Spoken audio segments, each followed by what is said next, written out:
నేరేడు పళ్ళ సీజన్ వచ్చింది. తెలిసిందే గదా! బయట మార్కెట్‌లో గుట్టలు గుట్టలుగా అమ్ముతున్నారు. అది గూడా తెలిసిన విషయమే గదా! ఇంగేముంది స్పెషల్ జెప్పు అనంటారా?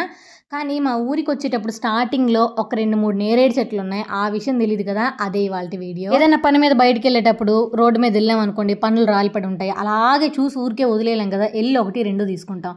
ఓకే. పైన చెట్టుకుండేవి గూడా ఒకసారి తెంపి చూద్దామని జెప్పి తెప్పి చూస్తే నార్మల్‌గా ఒక సామెత ఉంది గదా! అందని ద్రాక్ష పుల్లనని. అది ఈరోజు ఇంకా బాగా ప్రూవ్ అయింది.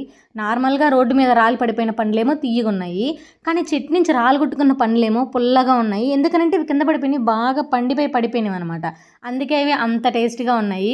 నార్మల్‌గా ఇది సీజన్ కాబట్టి సీజనల్ ఫ్రూట్స్ తింటే మంచిదని అందరూ అంటారు. కానీ ఎక్కువగా తింటే జలుబు చేసేస్తదని మా అమ్మ అంటది. కానీ నేనైతే ఈ సీజన్‌లో ఎక్కువ పండ్లు తిన్నాననే చెప్పుకోవచ్చు.